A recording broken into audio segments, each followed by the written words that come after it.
Hey there everyone, welcome back to Utility Sports. So excited for NBA free agency. We are just a couple days away. And here are my official 2025 NBA free agency predictions. Now I want to hear from you guys as well. So make sure to comment your predictions down below. I do read every single comment. So again, I really want to hear your predictions. In my video today, I will give you my 7 biggest predictions for NBA free agency. Now, of course, I could be wrong, so let me know your thoughts as well on my predictions. Let me know if you agree or disagree. And I want to know where everyone's going, who's going where. We've got some big free agents, some smaller free agents on the margins who could be very useful as well. We're going to talk about a wide array of teams and players in today's video. I hope you guys do enjoy. If so, you guys know what to do. Smash that like button and subscribe. And let's jump into prediction number 1 here. The Hawks use their big trade exception. They have a $25+ million trade exception at their disposal, and they can use it in a number of ways. They could look to eat a contract or two. They have a great situation right now with the cap. About $30+ million of room between their current position and their luxury tax number. So with that in mind, Atlanta will definitely eat some salary, whether it is one that they view can help them win games, or eat salary that another team doesn't want in order for Atlanta to gain more draft capital. They did a tremendous job on draft night, trading down from number 13, getting a future unprotected New Orleans Pelicans first-round pick in 2026, which could be super valuable if it delivers one of AJ DeBonsa, Cam Boozer, or Darren Peterson, so that is a must-watch asset. Could Atlanta look to stock their cupboard a bit more with a renting of cap space, so to speak, with that trade exception which expires the 7th of July? Or do they go rotation player hunting? And I think that is what they ultimately do here. As you can tell in the graphic, I have Nickeil Alexander-Walker of the Minnesota Timberwolves, and if you look up and down the Hawks roster right now, they have a lot of talent. They're a young, good team. Think about Trae Young, Dyson Daniels, Zachary Sachet, former number 1 overall pick, Jalen Johnson, traded for Kristaps Porzingis. They have Onyeka Okongwu, drafted Asa Newell. They still have the rights to Karis LeVert. I do think one more 3-and-D oriented player in the backcourt who can handle the basketball a bit, be an elite sniper out of the corner, one of the better two-handed passers in the entire league. And what I mean by that is he's very good at throwing passes with both his right and left hand. A little bit of a micro skill for Nickeil Alexander-Walker. So if you're a Hawks fan watching this and you want to sound smart to your friends, bring up how he's super adept with his left hand as a facilitator, even though it's his weak hand. Nickeil, I do think, ultimately lands in Atlanta. That is what the reporting is currently pointing to right now. And I do think with Minnesota's cap picture, their pursuit of retaining Nickeil Alexander-Walker is just going to come up a bit short, especially with them trying to retain Naz Reid. You look at how Tim Connolly operated on draft night, trading backward for cash considerations, future draft capital. This team is not trying to commit a lot of money to the fringes of their roster. And I do think, just like Kyle Anderson was a cap casualty last year for Minnesota, I think Nickeil will be one this offseason for the Wolves, and Atlanta will snatch him out of Minnesota's hands using a sign-and-trade mechanism and that trade exception, which gives Minnesota some added flexibility as well. Prediction number 2, Myles Turner signs long-term, and he signs with the Indiana Pacers. I'm expecting a 3 or 4-year deal between Myles Turner and the Pacers this offseason after a run to the NBA Finals. I think Indiana's in a great spot to try and retain Myles Turner. Of course, he's such an integral part to their roster, made a ton of threes in the playoffs, blocked a ton of shots. Now, you could argue he didn't make enough threes in the NBA Finals, and I think some Pacers fans would kind of have a little bit of a sour taste in their mouth with how that final 7-game series went. But it was such a small sample size that you don't want to base your entire evaluation of Myles Turner on those 7 games. You know, I saw people on Twitter saying, oh, well, stretch big man play is overrated. Look at these guys shooting the ball. Yeah, it was a 7-game sample size. I want to point out that 2 teams with stretch bigs were in the NBA Finals. And I think for Indiana and Myles Turner, this is a pairing you cannot separate. The Pacers need Myles Turner. I think Myles Turner benefits a ton by playing in the Pacers system with a lot of speed, tempo, a bunch of smart players around him who lead to open shots. And I think just that little cat and mouse game that Myles Turner has on both ends of the floor, honestly, offensively, drive the basketball a little bit, move it as a passer just a bit. I think all of that kind of rounds out his game pretty well. And then defensively, of course, pretty solid in the pick and roll defensively, blocks a ton of shots, is a presence at the rim. He's not an elite rim defender in general when it comes to guarding post-ups, guarding in isolation. We've gotten to see time and time again some of his shortcomings in those areas. But as a whole, as a team defender, he is still very good and someone that I do think Indiana is just very invested in keeping, and I think they'll pay him this offseason somewhere starting around $18 to $19 million a year. Thank you to the power of editing, I was able to come in and actually fix this. Of course, I schedule these videos a little bit in advance, and Naz Reid stole my prediction. My original prediction number 3, which I'm going to flash on the screen here for you now, was that Naz Reid would opt out of his player option and sign a long-term extension. And then, of course, Shams Charania reports the news that he's doing that before this video comes out. So I had to go in, do a little bit of surgery in my editor, but here we are with a brand new prediction number 3. This one centers around James Harden and the Los Angeles Clippers. Harden himself has a player option. And I'm kind of copying my homework a little bit here. Instead of Naz Reid, I'm now looking at James Harden to follow suit. Now, I don't think Harden's contract with the Clippers will be quite as long as Naz Reid's deal was. You're looking instead at a probable shorter term contract, whether it's a 2+1 or I think the most likely outcome is a 1+1, where Harden gets a significant pay bump this year from that $36 million player option to a little bit closer to $40 million. If you look at the number that Kyrie Irving signed for, I do think Harden, who made All-NBA third team this past year, really uplifted the Clippers in the absence of Kawhi Leonard throughout long stretches of the regular season. And stabilized the Clippers post Paul George. I think everything has been a tremendous success up to this point of Harden's tenure with the Los Angeles Clippers from a regular season perspective. Of course, he has very good relationships with that coaching staff. I think Ty Lue and Harden have a very strong bond. Jeff Van Gundy and Harden go back even further, of course, with Harden having spent so much time of his career in Houston. And I think for the Clippers moving forward, not only is Harden still a large part of their offensive system, their offensive style of play, but I also think that the Clippers are heavily invested into the short-term future of their team with Harden in mind. And James Harden is still one of the 25, 30 best players in the world. Had a fantastic season this past year and turns back the clock on occasion. A few 35, 40, 45-point games this past year. Always fun to watch when he's got it going on.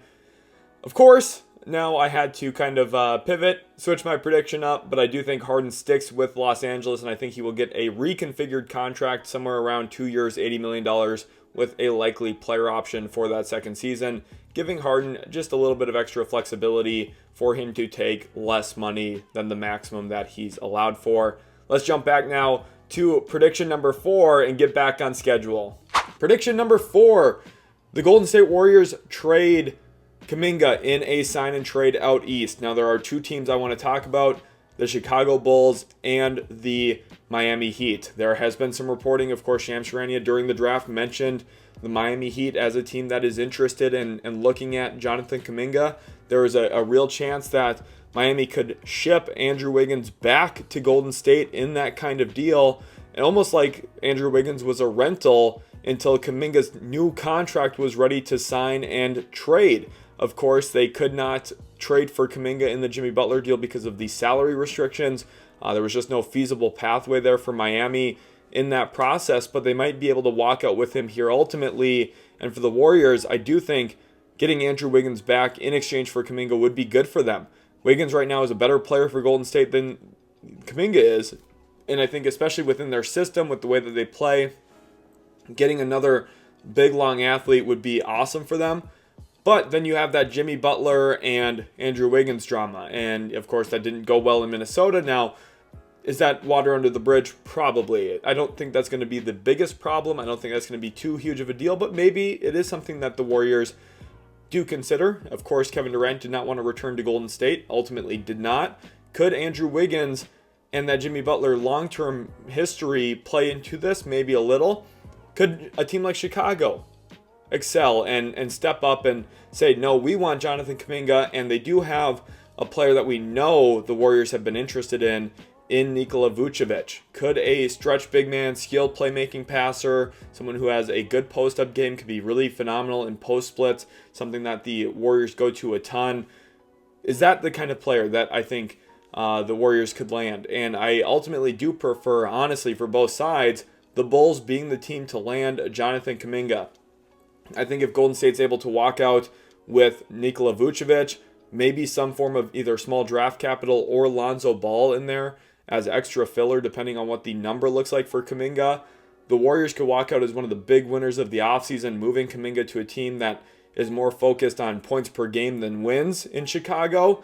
And I think for the Warriors, with your emphasis being on advancing as a team, playing your absolute best basketball when Steph Curry's on the floor, Kuminga, while he's been a very talented, high upside player for a while now, definitely has some good dribble, pass, shoot skills, emphasis on the shoot component of his game. I think the Warriors would be well served to send Kuminga somewhere else and get back pieces that can actually fill in some of their needs, whether it's length on the perimeter or size at that center spot around Draymond Green. Prediction number 5 here. 2 big restricted free agents stay in their current markets. I think Cam Thomas will ultimately stay in Brooklyn and Josh Giddey will stay in Chicago. These 2 guys are, of course, both high priorities for their home organizations.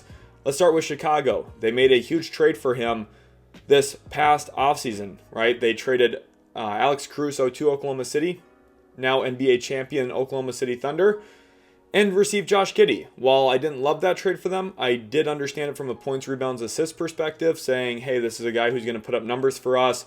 He can be kind of a defining play style piece for our team when it comes to pace and tempo, trying to get up and down the court a little bit quicker. He's a grab-and-go point guard in a way. And that has played out in a good way for Chicago. I have loved the up-tempo pace that they played with. That's a big change for Billy Donovan as their head coach. And they added to that with Noah Senge on draft night. So I think there's a real commitment here between the Bulls and Josh Giddey to see things through. Now, there could be some teams interested in Giddey. Could that offer sheet get pretty high if another team gets in on the mix? Very likely that is a real possibility. But in the event that one of those offer sheets comes in, I do think the Bulls will ultimately match it because they're almost forced to, right? They traded away Caruso, didn't get back draft picks.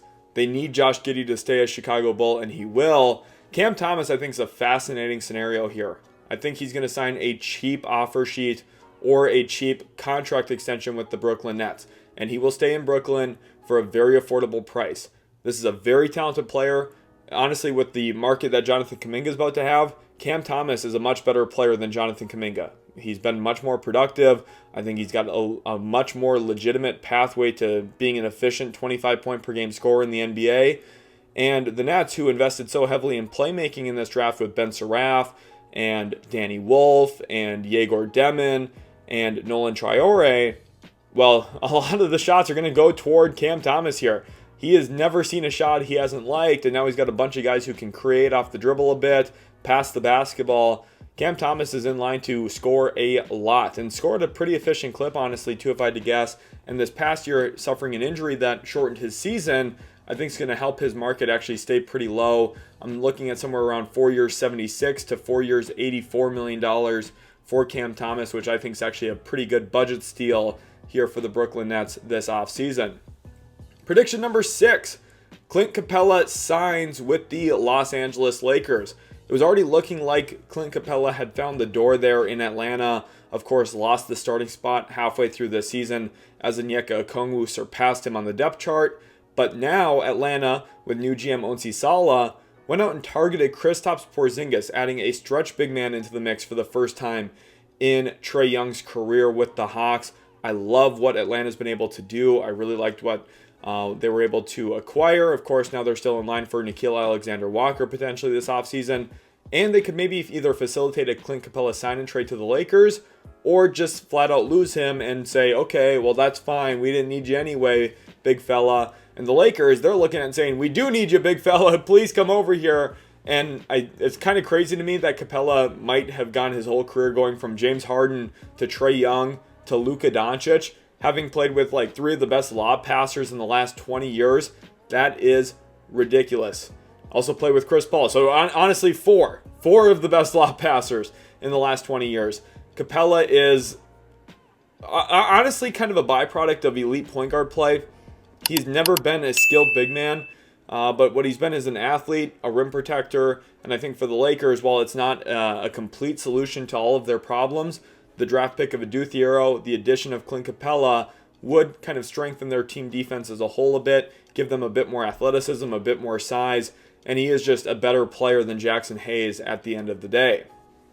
Prediction number 7, Ben Simmons signs with either Golden State or stays in Los Angeles. I am really split here between these 2 possible outcomes, and let me explain why. The Los Angeles Clippers added Monte McNair as a consultant, and if you go back to a lot of the reporting back in Ben Simmons' final days with the Philadelphia 76ers, Monte McNair, who was running the Kings at the time, actually had reportedly offered Tyrese Halliburton to the 76ers and to Daryl Morey for Simmons straight up. Daryl Morey said no in that trade, which is insane, obviously, in hindsight. Halliburton's turned into such an elite player. Simmons is a shell of himself, dealing with back injuries and confidence issues. But the point of me bringing this up is Monte McNair, who is now in some form of advisory role for the Clippers, would probably say, hey, keeping this guy, using him in certain select spots could be very useful. We saw Ty Lue find some significant success with him in stretch moments. I thought in that Nuggets series, Ben Simmons should have played more. Had a awesome collection of moments defensively, defending Jokic, hedging out onto the perimeter on Jamal Murray. You could tell how scared Jamal Murray was by Simmons' length in that series. And honestly, I think it kind of points to some of the flaws in Jamal Murray's game as a whole, which I'm not going to get too into here, but just note that I'm thinking about it. But then at the other end of the question here, Golden State. This continues to be the spot that I think makes the most sense for the future of Ben Simmons' career, in a role where you have such an elite shooter, and not only one but 2 of them in Buddy Hield and Steph Curry, 2 very good movement shooters with ghost screen capabilities, running off of staggers and pins, post split action, a lot of stuff that will make Ben Simmons' offense look alive again. Will he ever be Philadelphia Simmons again? No, and that really bums me out. First of all, I don't think people understand quite how good this guy really was. I do think that back injury is a super debilitating factor into how his career has gone, which bums me out because I have had a lot of fun watching Ben Simmons play throughout his career. Very rarely do you get a guy who can handle the ball, get downhill in the way that he does, and defend across multiple positions with the force, effort, intensity that he was able to, especially early in his career. He was an elite rebounding guard, one of the most positional, versatile players that we've honestly seen in the last 20 years. But the issue with that, hasn't been able to stay healthy, and the skill set never really developed to a point where outside of transition play and advantage and kind of taking advantage of defensive mishaps, he's never found that consistent one-on-one isolation game to make him an actual half-court weapon. And, it bums me out, but I do think for these teams where you're kind of looking at, okay, well, for the Clippers, he can be this kind of defensive answer. They already have Chris Dunn that they lean into. They have their anchor in Ivica Zubac. Simmons can be kind of a change of pace defender for them, where they want to present more size, a little bit more length. They want to change up how they're guarding the pick and roll a bit from Zubac's drop to maybe a more active hedge and recover with Simmons. That's what I like for the Clippers. And for the Golden State, you're looking at putting him in that pseudo Draymond role where, hey, flow into dribble handoffs. We're going to feed you in the post, and you're going to look to pass in the post split. We can do high splits with you. You can bring the ball up a little bit and just initiate some offense. Don't put a lot of pressure on him, but we'll throw Hield on a stagger screen, or we'll have Steph Curry flying around off of some off-ball screen somewhere else. So there's ways for both of these teams to use Simmons. I do think the Clippers are the better defensive situation for him, but I think the Warriors are the much better offensive situation, and I'm extremely excited to see where he potentially goes in free agency. Thank you all so much for watching. Remember to comment your predictions down below. I read every single comment. I want to hear who you think is going where. Bring up some guys I didn't mention in this video. Then also give me your thoughts on the guys I did mention. Where do you think Ben Simmons lands? What about the Hawks trade exception? Is Clint Capela actually destined for LA? Let me know down in the comment section below. Thank you all again so much. I really do appreciate you guys. And we'll catch you in the very next Utility Sports video.